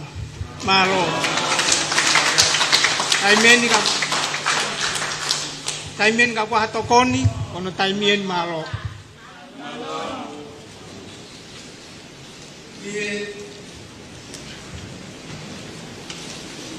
Bueno, Tonga e tautar ke mokana ke na tokoni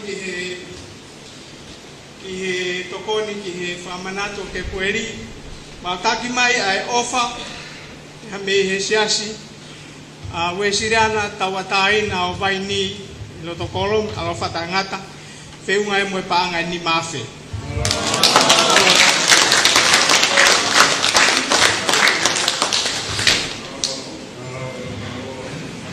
Koe tokoni ke pereti whamanako ke pueri whiunga moe paanga e te au onongo fulu. Whakakatoa ko e tamano ma te au ononoa. Malo e ripanga. Ki whamanako o mere whatai moe loa vai o mounga. Kono taimien kataki.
maaf tu ya la lady sela maaf fui lupe at kongo ki papa takata eki Paleisitenj Siasi Uesiliana na Tonga Tevita Koloa'ia Havea Fakalaungari atau tol kota pe kota ihen tala moka apui mangahi tuunga kotoa maalari oi aho kai omi mu hafai nga marie ma aku ke fai hafa feta koi uhi koi fa fita ne to tau ihe hala fononga o tau ko eni ko mele fatai moiloa vai o mounga ne tuwa ke la kanga ata ki henga ue ko tau hi family tau hi oi kau vai leo api ne si pule muhataha kau me afafare kene tokanga'i ai tuunga hao mo malu mo tuunga mo ilelei ai fa fitani ne fe mau ki ai hataha fai totanu na awe malohi pia fakataki mo ofa maupe koi uhinga ia e guto ai fatongiani ihe ho atako eni koi uhi koi fa fita ko mele vai o mounga ne fanau ya mele vai o mounga a tahaua Novema tahahiva tolu ne totawa mele vai o mounga ihe aho uluaki o epeleri wanoa wafa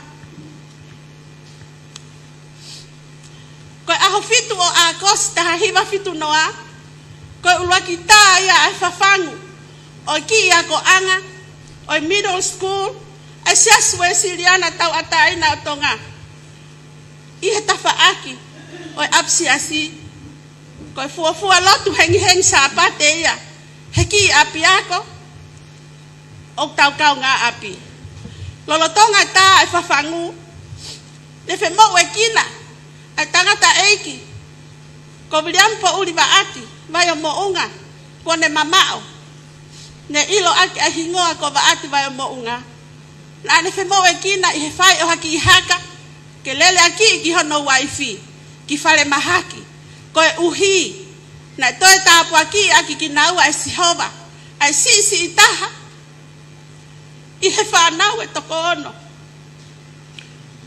na hingoa ia ko reni bayo mounga ko setu atalahi lolotonga ia ai api ko Folofola Mou'ui ihe ahoni aya ko tawe ni mafa mahina efa ai lahi pa me motua o gisias ko eni ei Paleisitenj ikai hale ai moua o gluba kotoa aki ofa mo fei lau ko fakamanatu fakaosi o mau fa masivani mele fatai mo loa vai o mounga ke aonga atu ki henga awe siasi leva malanga tu aufat malo feunga famanatu o mele fatai mo loa vai o mounga mo paanga e wamano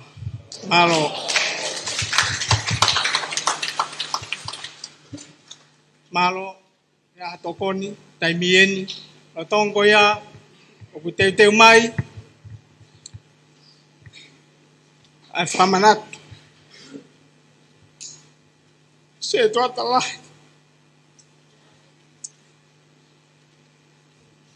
Siasi Uesiliana Kolose ane matua i mai ngawe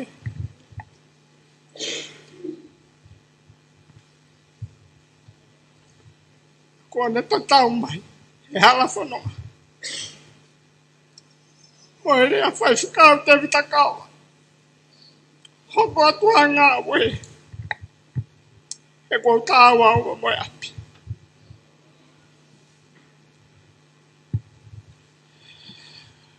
o tonga o ke fama o popo ai tokoni ko kore atu ke família se tu ata malo mga mo paki ke mo teu mai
unga e tokoni, e whamanato mere whatai moe loa, moe paanga e nima afe, tolunge au fitu nima.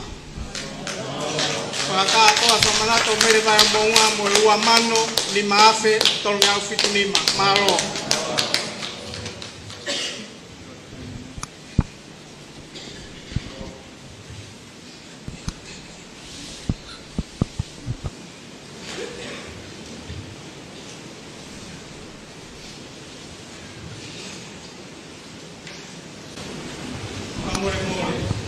Tonga te uko ni ke whakamanatu maga Mou'ui pekpaki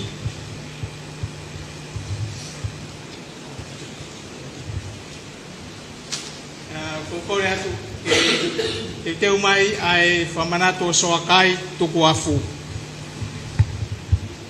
o iu la whamoremore kataki lot mafu ka umai president koe tau Koloa'ia ni ke Siasi Kolose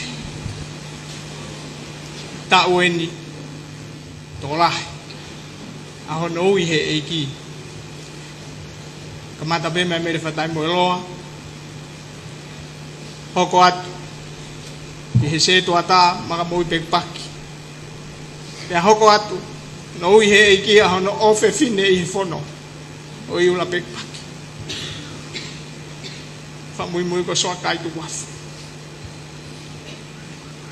Ka koe whamanato e ni o maga Mou'ui pekpaki, ka koe se tuata, o siasi.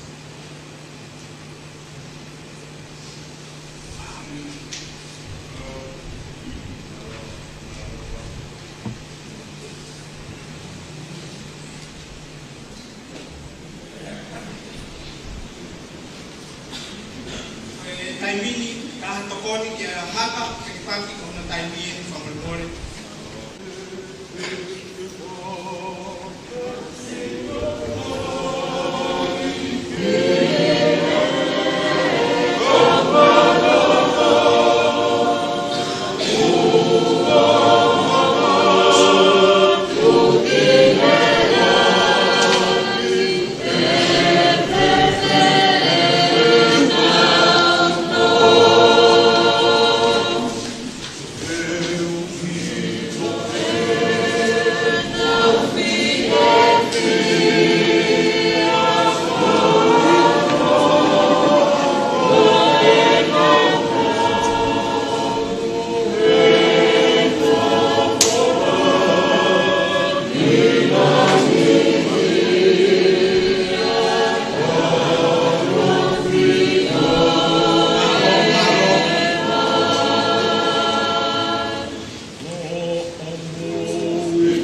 whamako koe tawoni e pereti a peki o mai ke whamanata ana o whewhine i una peki.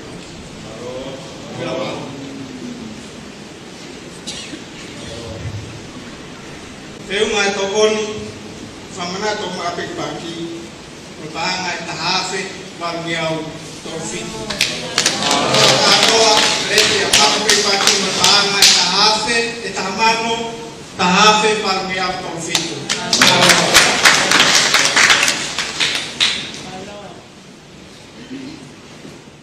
O e whamanatu o iula pauri o whewhine makapekpaki mo e paanga e ni mafe. Ma taimien e aha tokoni iula ko na taimien malo.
Whamanato iula pauri mo e paanga e nimangeau whaono.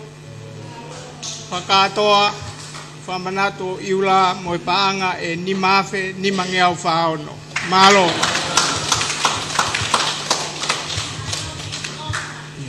Taimieni whamanatu o soakai tuku afu. Malo.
Share.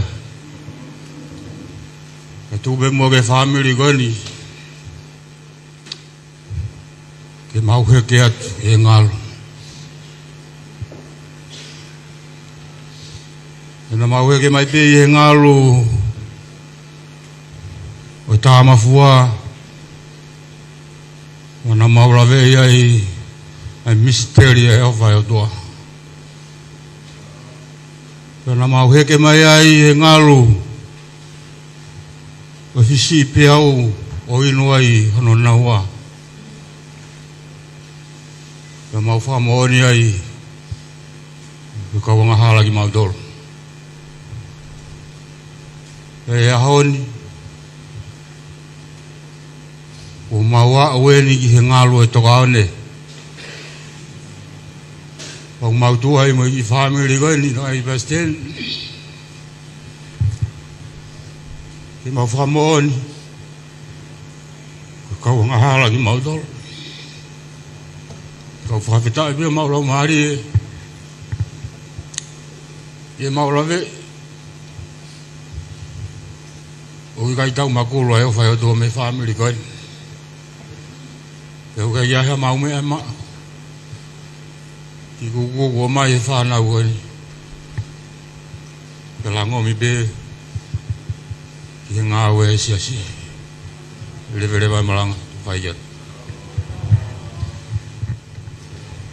Whamalo atu. Malo.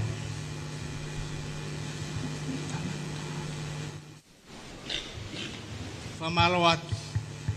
Whamanatu o soakai tu wafu. Whiunga moe pāngai. Tamano, tahafe. Malo e ofa. Perete a soakai. Whamanatu o soakai o ne taimien.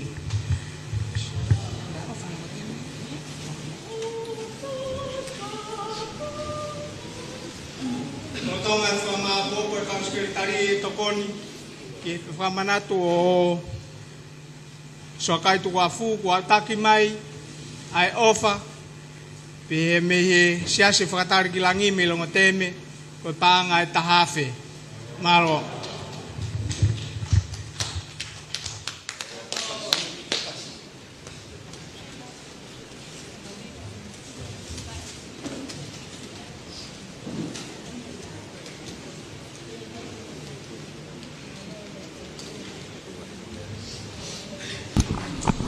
Koe polokalama whakamawhara le hanga tonu.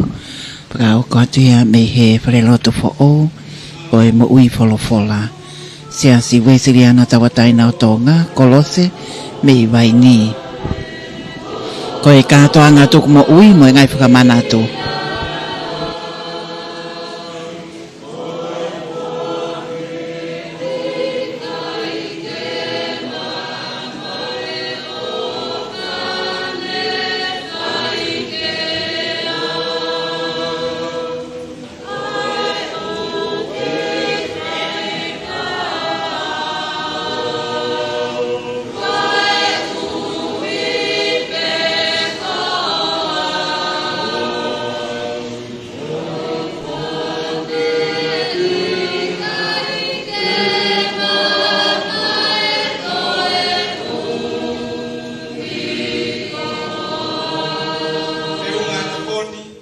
Whamanatu o soakai tu wafu mo pāngai ono ngeau ni minima.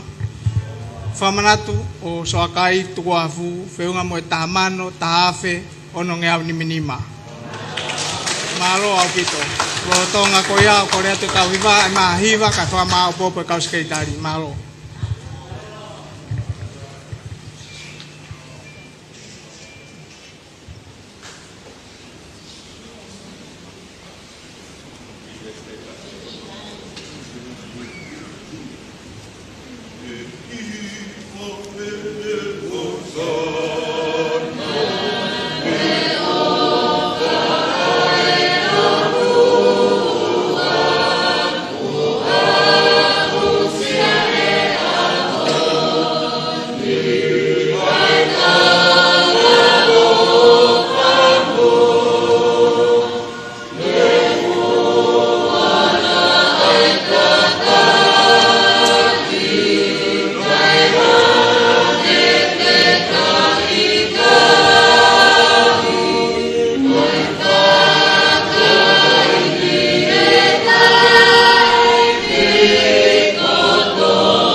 Sekretari te au taki mai ofa pe mehe se tu atalahi ai siasi alo fatangata fe hoko reisi mo panga e ni mangeau Malo.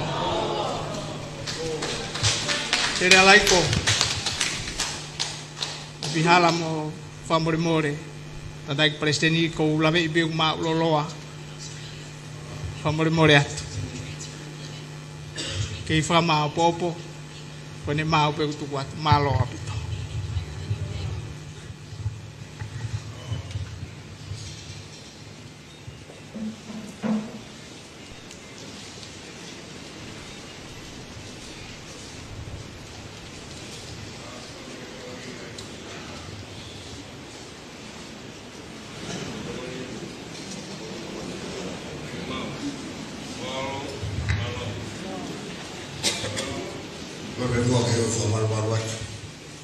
Kala fonua mo lotu. Sea o watu ya digo sea. Asten. Behe ki ka ngalotun. Asten mo sea o mai me mau ko ofa. Ke ka mai wai fa na tamai ni Siasi Uesiliana tawatai na Tonga ni sawere. Wa se to ta mau mafai ai. Me he ka nga ko ni tongi ha tau telefon. Ma afe mai be o kauhere Katoanga pehe off. Ko yung mai he nia he hon. Mai ki sila ko ni ko toko ni atu pe ki Kolose. He ngau ko fai malo bito. Famalo lah. Mise tuata. Malo ofa. Tevita dino tu fua pa mo family. O honga, feunga mo ofa mo panga tahafe. Malo.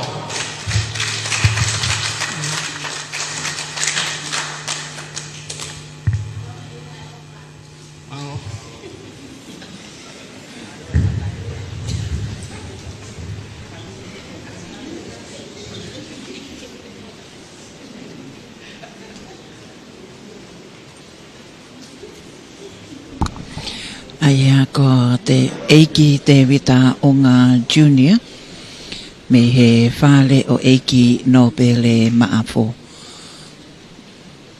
Ko e sea e Katoanga tok Mou'ui Siasi Uesiliana tawatai na Tonga Kolose Vaini. Aia ko reni vai o mounga pe amo e amanaki ke whakahoko e he sea o e Katoanga. Ko e toko Mou'ui ia e kau whakamanato ko e kau nau tolo e kainga lotu o e Siasi whakamalo atu he tau whiao i he hoa koeni mo e o wau i hono whakahoko a e Katoanga Faka'ilonga'i e Falelotu fo'ou Mou'ui e Folofola pia mo e Katoanga toko Mou'ui koeni o e tao ko e tangata iki Paleisitenj o e Siasi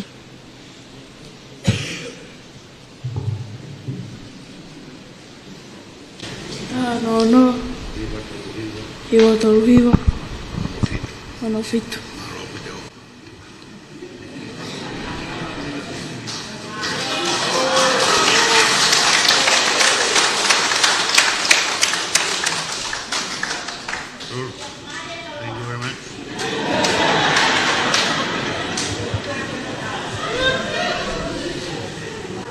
Kaya kau ngak toloa ke me ko ni. Kato e ofa e missionary a Tevita ka ma e kainga Folofola Mou'ui. Penga mo panga e takilu ma hiwange au tolu hiwa seni dia ono fit.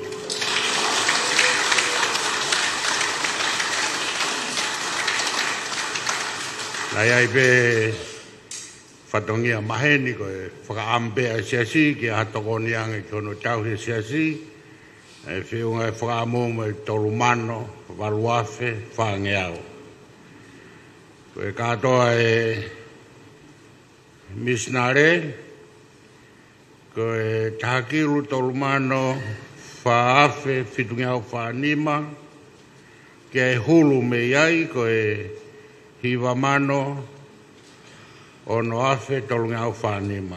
Whamamura koe katoa e misnare, koe takiru tolumano Fakaafe, fitungi au whanima. Kerewa inasi mo vahe tolu taha talasiti a Folofola Mou'ui. Singa mo Fakaafe ni mangau hiwa fase di ono fitu. Tako paanga ko toi ki talasiti i he misnare a honi ko tahakilu ma hiwange au tolu hiwa sere di ono fitu.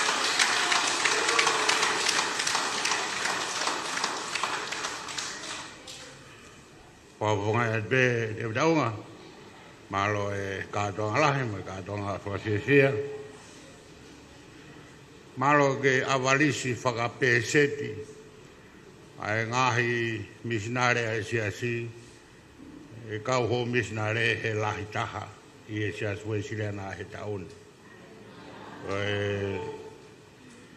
diunga tolu ai misnare ko mo fuaki ke befo ke amanaki ke lava o fakatau tolu e tau misnare ke lava tanak pe hamea ke tau he Siasi ka pau ko e tuku ngai ni Oslava Kolose fakatau tolu o e ko formal da bit ka te tau te aibe tau kahau ka tau toki Vaka'ilonga'i tu ka ko Mou'ui vilahi fataha mo toenga paanga talasit mi helanga Bako formalite obit ye ngau fai. Kai seni duk mo fuagi mo mai be ho to e va to le ta ava to kon ki ta wako ka to be nga ya ko Siasi ta to kon he ta misnare.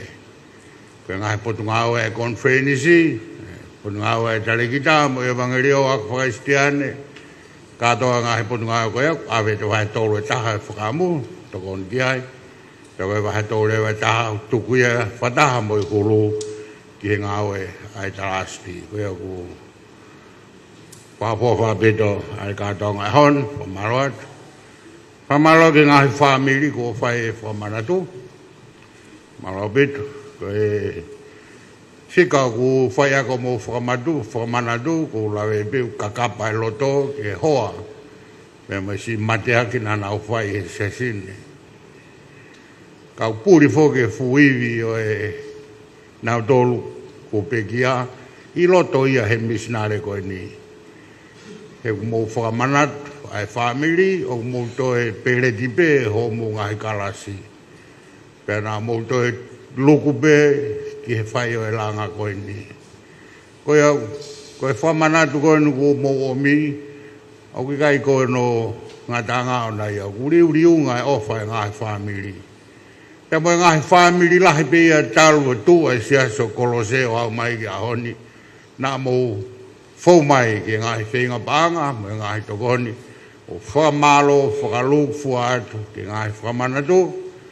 Tau te whita ki si whamiri o ke pueri wakalahi, mere whatai mo e loa, vai o moonga, maka Mou'ui, ka mā iura mo soka i tuku afu, mo e ngahi whamiri kehe, ko nā o mō muato i e whanonga anga koe ni. O whaat au beto, mālo e ngawe lahi Kolose, mālo.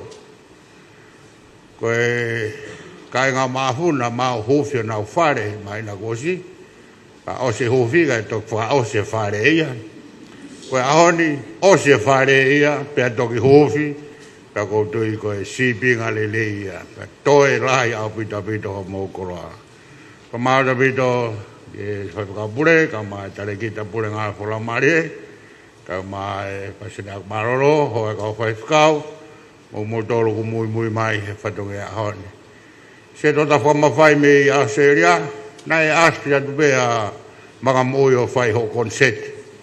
Koe nuku ke toi hau bea honi o hau mai. Koe ko whamahal David. Ului wahenga, ka mai ngahi kolonia, maroho mou tokoni, mou popo. Tau whawhita i ki o toa. Hai ko lau, sake tau ilo ko Kolose u toi lahe nau sirini. E tau ki no ai, ke whai tau langa. Whausi be whamahal David ke tāmabe, o whaniu. I si pinga lele ye ni ofa. O wofi mai kakai ki muani. Ko tau ngai Falelotu lahi, o me noho kakai ki Mou'ui. Seu me seu ngā bita Falelotu bako whamarot.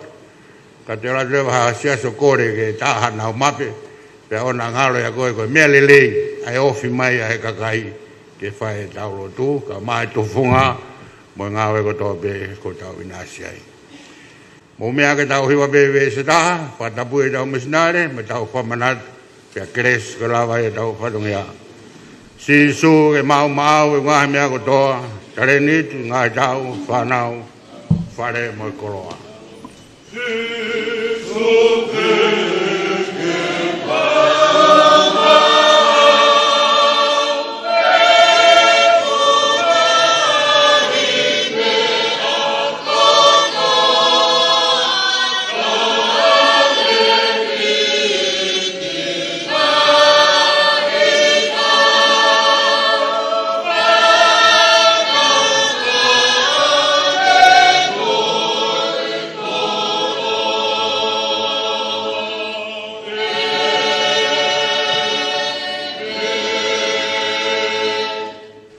no bere maaf tu yaula mare di maaf mo na fare ke famo oni mo bobo ke Falelotu o fai Tevita ngai ka ma no kaingan ka ngai family e mo famanato o ka upekia na o fai mateak na o mauloto fuabe na o molo muiva na o ilo e hala o foa ia Folofola Mou'ui ke Mou'ui tangata. Tā poa ke ngāhe whamiri me ofa ko nā uwhaki. Ka mai whai whakau me toenga o Siasi, sekretari, se tuatao, me whak Mou'ui ko whai. Tā poa ke ofa ko hapai, ke aonga, ke he ako, ke mau ngahi ako anga, mau ngahi potunga o whakonferensi, ke me hoko atu e talasi. Whataha be moki mau tolko tō be kua lawa mai. Mo family Kolose ko tō be o ku whaonga mai me o murina. Awa atu e loto ku whai me tere alaiko. Ka apui ki mau tolu e fu me ofa Christmasi. Ke Fakatapu'i ai ki mau tolu ke whanonganga ke tau whaona. Ke mau Moimoi be, Folofola Mou'ui, Folofola Mou'ui, Folofola Mou'ui, e mau mea ko tō be. Lotu ia mo e whaftai huapau Sisu Christ ko alo ka ko mau wha Mou'ui. E kresa eik mo whadoa me whihela mare maunion ka tau tolko tōpe ia whaibeo tangata. Amen.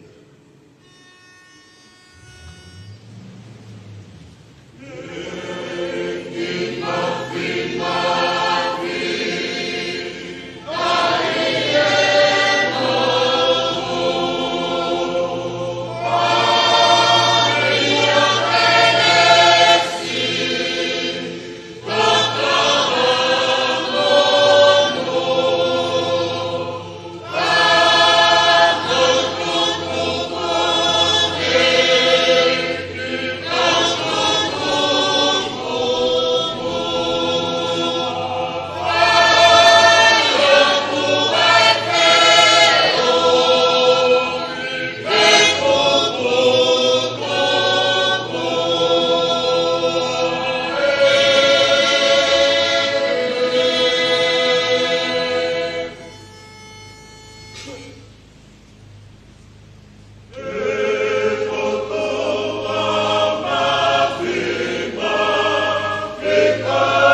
Ko e kakatoia ai o wau o e aho ki he aho Christmasini Katoanga whakawhiwhia i he whamanatua e aho alo i o eiki ko si so kalaisi.